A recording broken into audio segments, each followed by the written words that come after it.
Hall of Fame player, of course, 7-time Pro Bowler, 4-time All-Pro, was the 2001 AP Defensive Player of the Year, and he was also a Super Bowl champion in his last year with the Giants and the NFL total.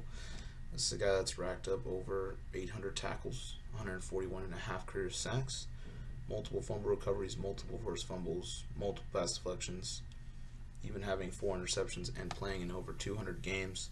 This is a guy that's had just so much, at one point, well, not one point, but being the guy that broke the record with 22 and a half sacks in a year.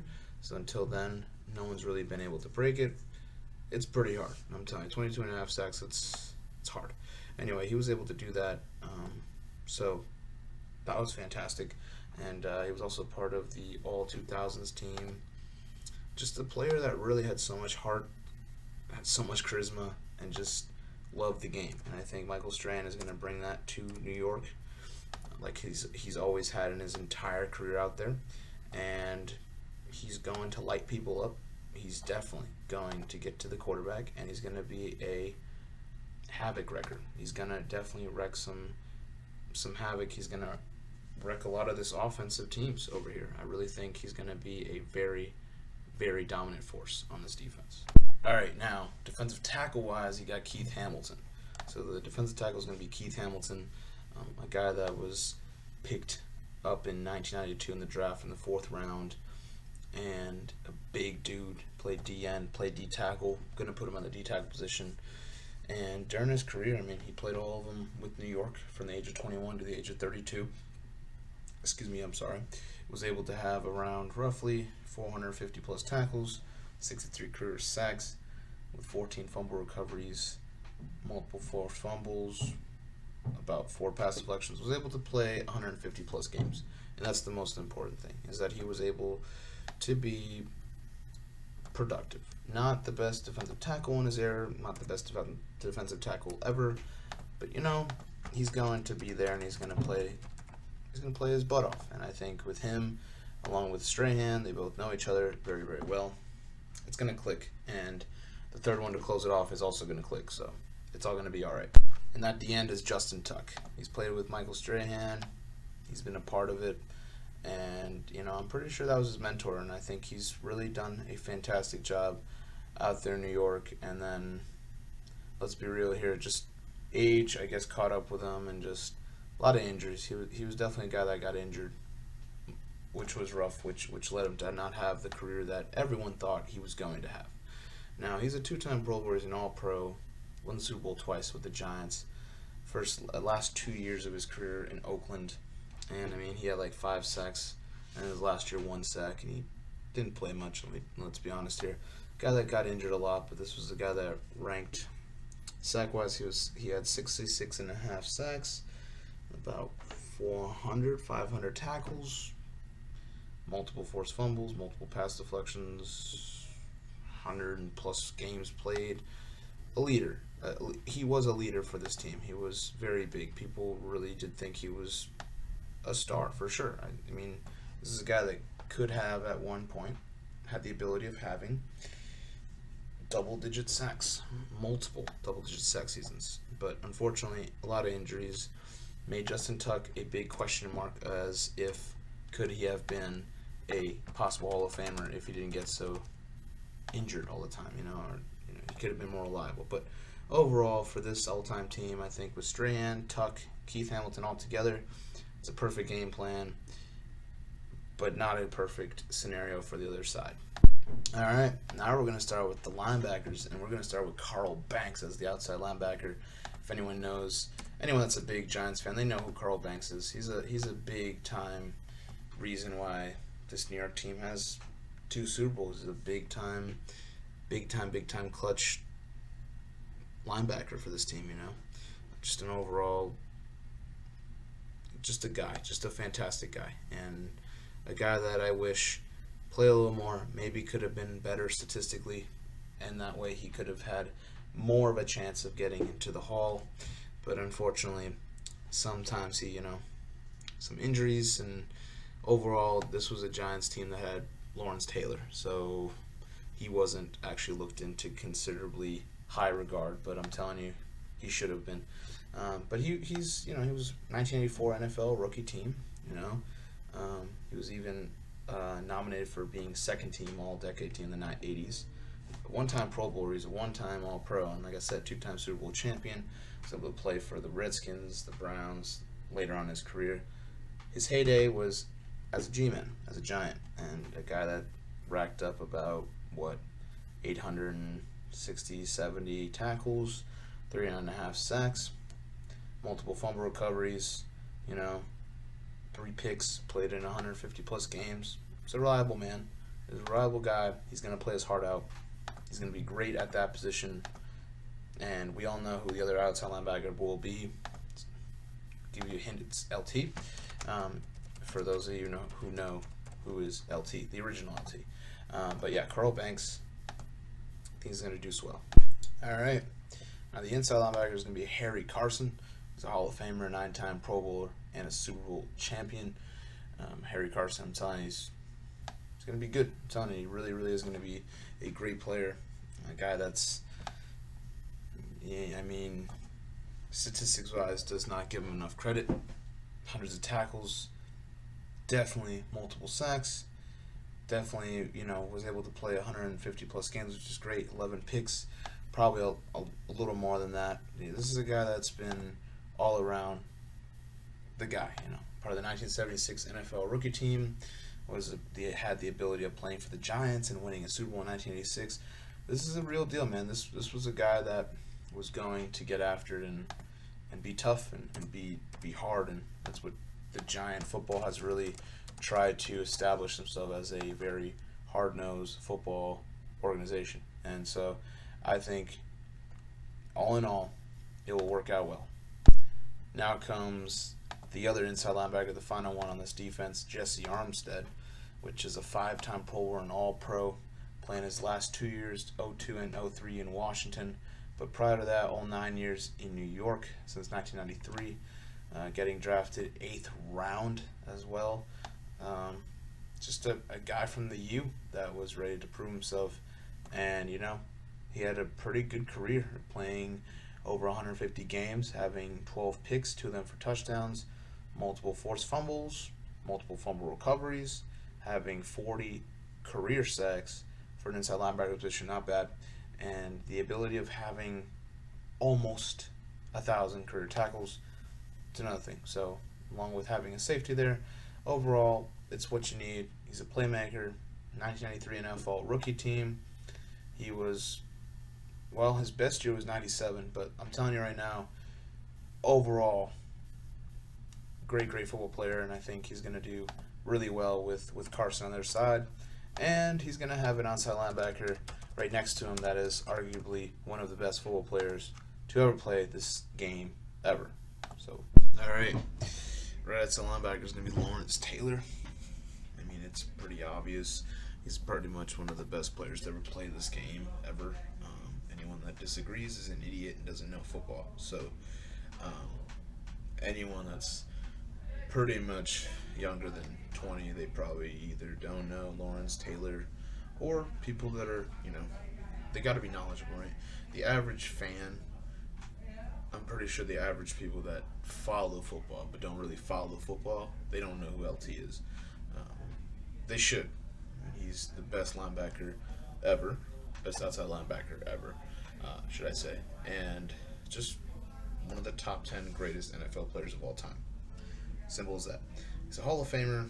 He's a 10-time Pro Bowler. He's an 8-time All-Pro. He's won the MVP. He's won the Defensive Player of the Year twice, or should I say 4 times. My bad. He's also won Rookie of the Year as well. He won Defensive Player of the Year and Defensive Rookie of the Year in 1 year. That's fantastic for me. And being a 2-time Super Bowl champ, did it all. A guy that's had over 130 plus sacks. I'm pretty sure he's had more. A guy that's played over 150 plus game. A guy that's won a Super Bowl. A guy that's been the leader of this Giants organization. A guy that's been a part of the All-1980s team. He's won the Burt Bell Award.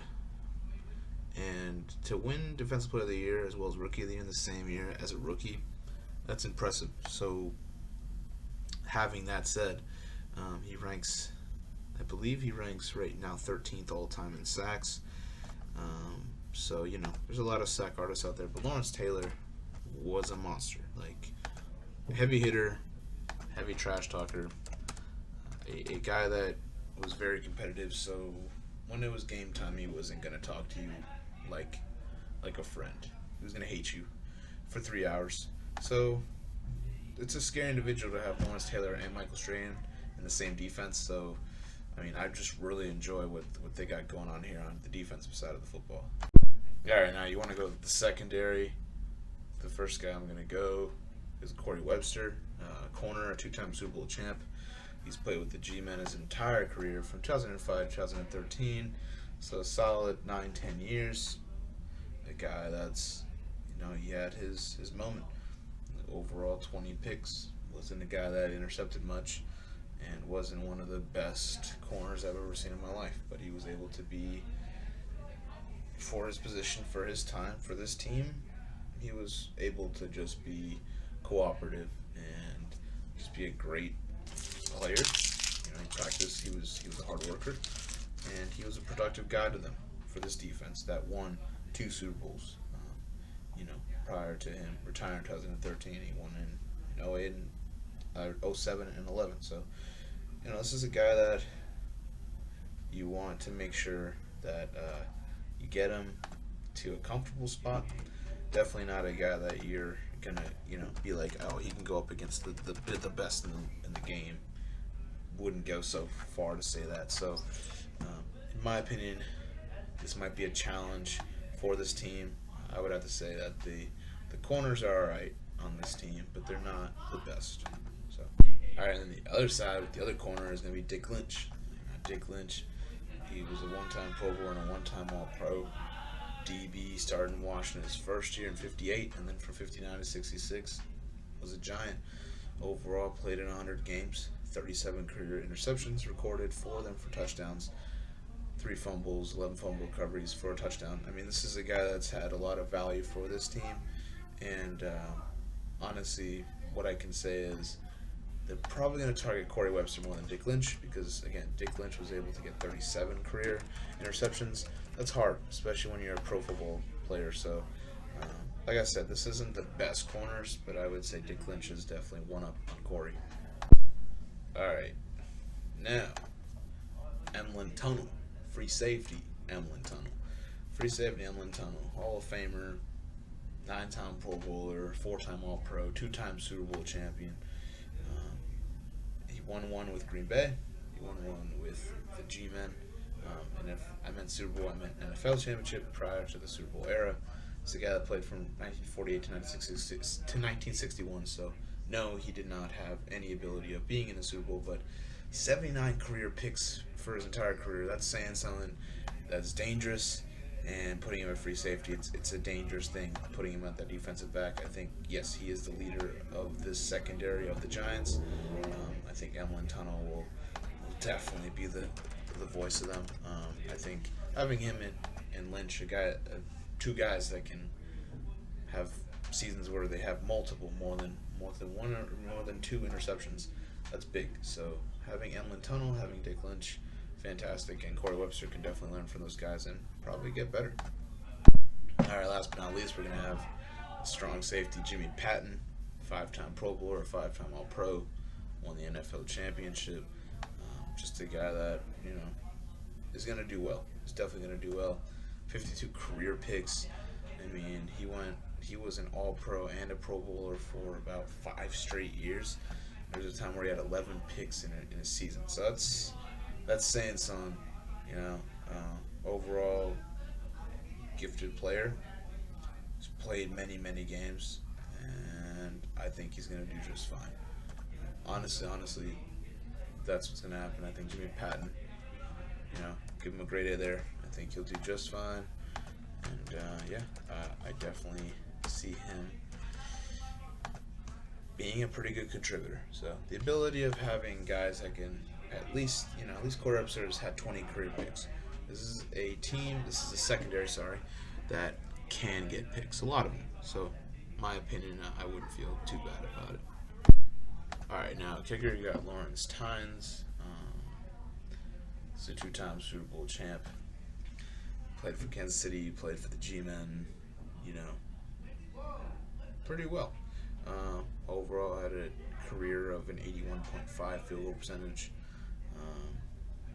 He's made almost 200 field goals, so overall, pretty great. 98.3 extra point percentage. Just overall, I think Lawrence Tynes, he's done a good job. So, for me, I would say yes. I would say for sure, smart move there. He's also a big reason of them going to the Super Bowl in 07 and definitely 2011. So, yeah. All right. Well, punter is going to be Dave Jennings, 4-time Pro Bowler. He's a 2-time All-Pro. Honestly, the one that makes the most sense here is Dave Jennings. Just that guy that's had 40,000 punt yards and 1,000 punts. Only blocked 9 times in his 14-year career. Was a big part of really his Pro Bowls and All Pros were all from the Giants from his heyday. So overall, this is where he shined, and he was a part of the 1974 NFL Rookie Team.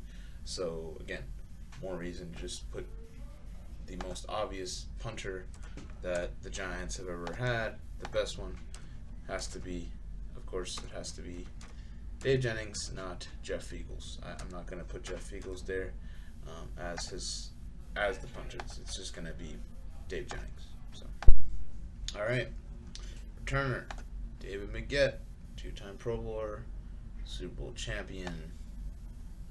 Well, he's done it all. He's been kick returner, punt returner. He's had over 3,000 plus punt return yards, over 5,000 kick return yards. All of them. He's had a touchdown at least. 7 for punt returns, 1 for kick returns. Just a really viable guy that's been kick return and punt returning as well as receiving and rushing at the same time for about 10 years. So being a 1989 NFL Rookie Team, he's had some recognition, of course, with the Pro Bowls and all that. Just overall, I think he'll do just fine, and I know he will succeed in that role. He's fast, so he'll dominate the competition for sure. The coach of the Giants is Bill Parcells. It's literally the most obvious choice. What he's been able to do for every team that he's been a part of has been fantastic. What he's been able to do in New York is more impressive, in my honest opinion, because he's gotten them to 2 Super Bowls, and he's won the 2 Super Bowls that he's gotten them into. Hall of Famer, and the staff that he's had is phenomenal of who he's been able to work with. First of all, he's been able to work with one of the best, if not the best, head coach of all time, arguably Bill Belichick. He's had Todd Bowles. He's had Tom Coughlin. He's had Romeo Crennel. He's had Al Groh. He's had Todd Haley. He's had Anthony Lynn. He's got Eric Mangini. He's had Chris Palmer. He's had Sean Payton, Tony Sparano, Mike Zimmer. He's had a lot of great guys that turned into really some pretty great coaches, to be honest with you, or some that are trying to figure it out. But this is a guy that's had his fair share of experience, starting out at the age of 23 in Hastings College as a linebackers coach, and all the way to the end of 2006 at 65 years old, walking out as the head coach of the Dallas Cowboys. This is a man that's done a lot. He's done a lot. Now, he entered the NFL in 1983, his first head coaching job at 42 with the Giants, and it started off pretty bad. Went all the way to 1986, where they finally achieved the 14-2 record. They went to the Super Bowl, boom, and then again in 1990, and then he took the Patriots in 1996 to the Super Bowl. So overall, he was able to also get the Jets into the playoffs. He was able to bring the Cowboys to a couple playoff games. Guy's coached over 300 games. 172 career wins, about 56.9 winning percentage. He's also been 11-8 in the playoffs, so 57.9 win percentage.